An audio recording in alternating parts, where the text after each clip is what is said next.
Hello guys, welcome back to my channel. आज हम discuss करेंगे इंटरनेशनल करंट अफेयर्स का पार्ट 2। इसके पहले प्रीवियस वीडियोस में हम सभी ने नेशनल करंट अफेयर्स और इंटरनेशनल करंट अफेयर्स का पार्ट 1 डिस्कस किया हुआ है। तो अगर आपने वो वीडियोस नहीं देखी हैं तो आप पहले वो वीडियोस ज़रूर देखें, क्योंकि वहाँ पर बहुत ही महत्वपूर्ण खबरों को कवर किया गया है। और साथ ही साथ आज हम इंटरनेशनल करंट अफेयर्स की कुछ रिमेनिंग न्यूज़ जो पार्ट 1 में रह गई थी, पार्ट 2 में डिस्कस करने जा रहे हैं। तो आइए स्टार्ट करते हैं। पहली न्यूज़ हमारी यहाँ पर है, WHO ने लॉन्च किया तंबाकू छोड़ो ऐप। विश्व स्वास्थ्य संगठन वर्ल्ड हेल्थ ऑर्गेनाइजेशन यानी कि WHO ने 15 फरवरी 2022 को तंबाकू छोड़ो ऐप लॉन्च किया है।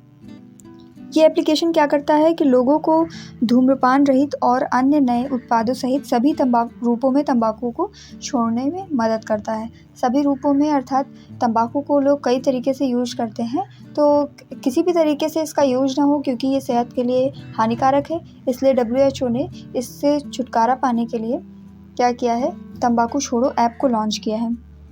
ध्यान रहे कि WHO का एक कमिट टू क्विट अभियान है, इसके दौरान इसको लॉन्च किया गया है। और जो WHO शेयर की क्षेत्रीय निदेशक हैं पूनम खेत्रपाल सिंह, उनके संरक्षण में यह ऐप लॉन्च किया गया। इस ऐप को लॉन्च करने का मेन पर्पज़ क्या था?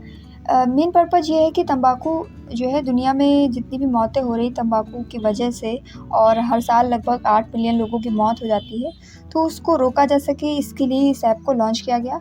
क्योंकि WHO दावा करता है कि दक्षिण पूर्व एशिया जो हमारा क्षेत्र है, इसमें 1.6 मिलियन लोग तंबाकू का प्रयोग करते हैं, और जो तंबाकू के सबसे बड़े उत्पादक भी हैं और उपभोक्ता भी हैं। तो उनमें ऐसी चीज़ों को रोका जा सके, वहाँ पर इसके यूज को बंद किया जा सके, इसके लिए तंबाकू छोड़ो ऐप लॉन्च किया गया। फिर नेक्स्ट हमारी न्यूज़ है, जलवायु परिवर्तन पर IPCC की report.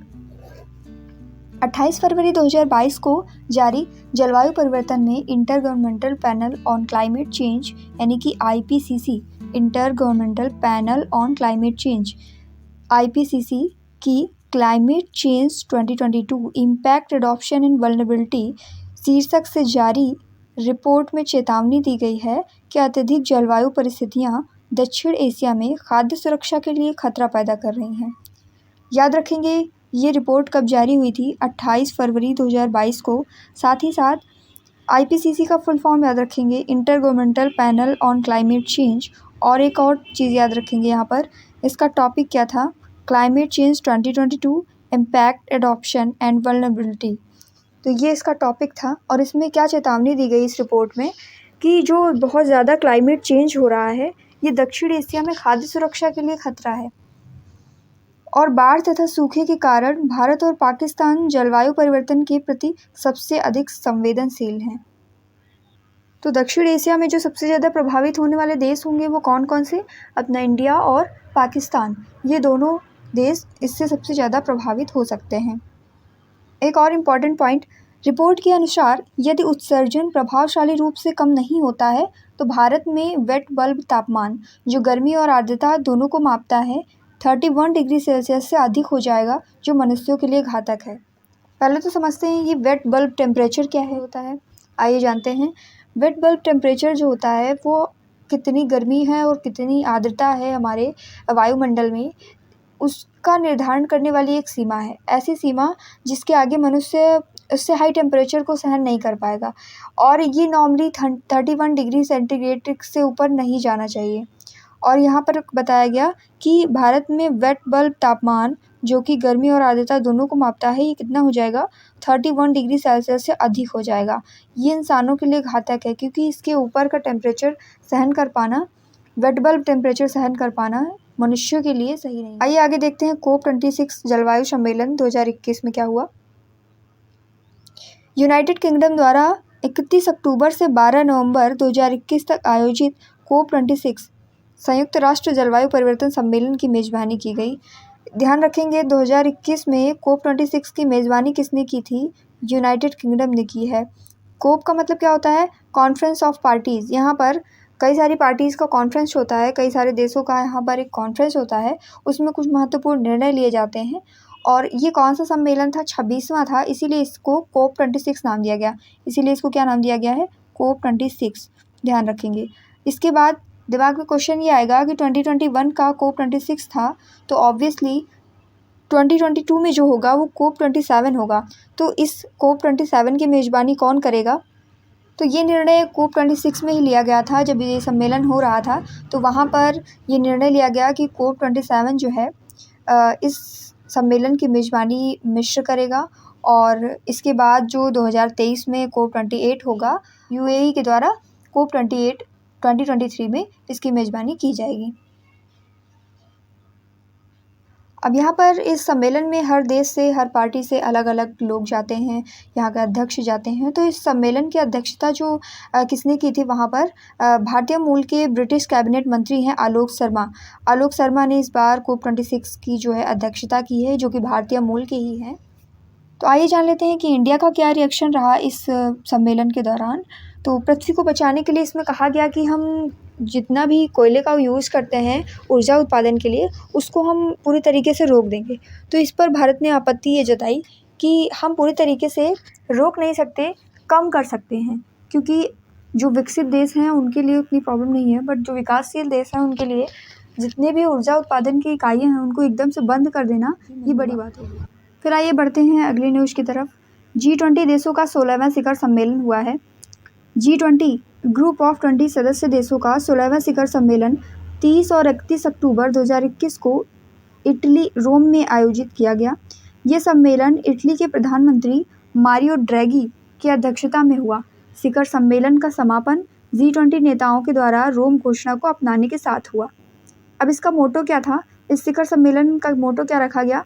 People, planet and prosperity. Agenda क्या था? जलवायु परिवर्तन। एक चीज़ ध्यान दीजिएगा, जितने भी मीटिंग्स हो रही हैं, जितने भी कॉन्फ्रेंसेस हो रही हैं, जितने भी सम्मेलन हो रहे हैं, उन सभी में मेन फोकस हमारा हो रहा है जलवायु परिवर्तन पर या फिर कार्बन उत्सर्जन को कम करने पर।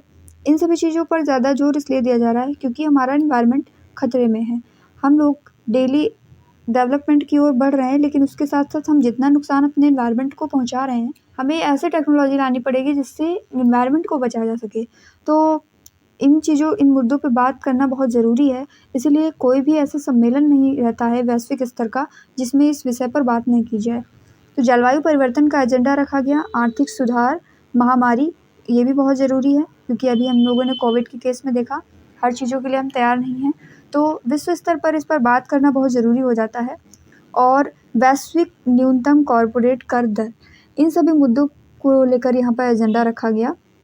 साथ ही साथ महामारी से लड़ने के लिए एक कॉन्सेप्ट रखा गया था, एक पृथ्वी एक स्वास्थ्य, यानी वन अर्थ वन हेल्थ, ये विज़न रखा गया था। फिर अगली हमारी न्यूज़ है, विश्व की पहली स्वचालित चालक रहित ट्रेन। 10 अक्टूबर 2021 को जर्मन रेल ऑपरेटर ड्यूस बर्न और औद्योगिक समूह सीमेंस ने हैम्बर्ग शहर में विश्व की पहली स्वचालित चालक रहित ट्रेन का अनावरण किया। ऐसी 4 ट्रेनें उत्तरी शहर के एस-बान रैपिड शहरी रेल नेटवर्क में शामिल होंगी और दिसंबर तक इनकी चालू होने की संभावना है। दिसंबर यानी कि दिसंबर 2021 वाला। ये पहली बार होगा कि पूर्णतः स्वचालित हैम्बर्ग ट्रेन अन्य नियमित ट्रेनों के साथ साझा पटरियों पर चलेगी। ये खास बात यहाँ की है, बिना ड्राइवर के ट्रेन होगी और वो भी जैसे नॉर्मल पटरियों पर ट्रेनें अन्य चलती हैं उन्हीं के साथ ये भी चलेगी। सीमेंस और ड्यूस बर्न द्वारा विश्व की पहली स्वचालित ट्रेन हैम्बर्ग की तीव्र शहरी रेल प्रणाली के 60 मिलियन यूरो के आधुनिकीकरण का हिस्सा है। तो ये एक न्यूज़ निकल कर के आई यहाँ पर कि विश्व की पहली स्वचालित चालक रहित ट्रेन जो कि अब स्टार्ट हो गई है। नेक्स्ट एंड लास्ट इज, तुर्की का नाम अब तुर्की हुआ। जनवरी 2022 की शुरुआत में तुर्की के राष्ट्रपति रेसिप तय्यिप एर्दोगन ने एक विज्ञप्ति जारी कर देश में अंतर्राष्ट्रीय स्तर पर मान्यता प्राप्त नाम को तुर्की से तुर्कीये में बदलने की घोषणा की। ये इम्पॉर्टेंट है यहाँ पर कि कंट्री का नाम चेंज हुआ है, तुर्की से तुर्कीये हुआ है, बहुत ज़्यादा चेंजमेंट नहीं है इसमें। विज्ञप्ति के अनुसार तुर्कीये शब्द तुर्की राष्ट्र की संस्कृति, सभ्यता और मूल्यों को बेहतरीन तरीके से दर्शाता और व्यक्त करता है। ऐसे में अब सभी तरह के व्यापार, अंतर्राष्ट्रीय संस्थाओं और राजनयिक कार्यों के लिए तुर्की की जगह तुर्कीये का यूज किया जाएगा। वैसे टर्किश भाषा में तुर्की को तुर्कीये ही कहते हैं। 1923 में पश्चिमी देशों के कब्जे से आज़ाद होने के बाद तुर्की को तुर्कीये नाम से ही जाना गया। अब ऑफिशियली इसका नाम तुर्की कर दिया गया है, यानी कि अब तुर्की को तुर्की नाम से जाना जाएगा। तो ये थी पार्ट 2 की कुछ इंपॉर्टेंट करंट अफेयर्स की न्यूज़ जो कि इंटरनेशनल करंट अफेयर्स की हैं, और पार्ट 1 में ये रह गई थी, इसलिए हम लोगों ने इसको पार्ट 2 में कवर किया। सो आप पार्ट 1 ज़रूर देखें अगर आपने नहीं देखा है, और साथ ही साथ नेशनल करंट अफेयर्स के दोनों पार्ट, क्योंकि वो पूरे नेशनल करंट अफेयर्स कवर करते हैं। 2021 का भी उसमें है कुछ पार्ट, और 2022 के भी नेशनल करंट अफेयर्स में उसको कवर किया गया है, तो आप उन्हें भी ज़रूर देखें। और इसके बाद हम लोग डिस्कस करेंगे यूपी स्पेशल करंट अफेयर्स, और साथ ही साथ जैसे कि पुरस्कार, सम्मान, इन सभी टॉपिक्स को अलग अलग कवर करेंगे, ताकि आपके पास एक कलेक्शन बना रहे और रिवीजन करने में भी आपको कोई प्रॉब्लम ना हो। So hopefully you like the video and subscribe my channel. अगर आपने अभी तक चैनल को सब्सक्राइब नहीं किया है तो चैनल को सब्सक्राइब कर लें, क्योंकि आपको यहाँ पर हर टॉपिक का करंट अफेयर्स एक कंपाइलेशन में मिलेगा, अलग अलग टॉपिक्स के वाइज मिलेगा, ताकि आपको पूरा रिवीजन करने में प्रॉब्लम नहीं होगी। So thank you guys, thanks for watching.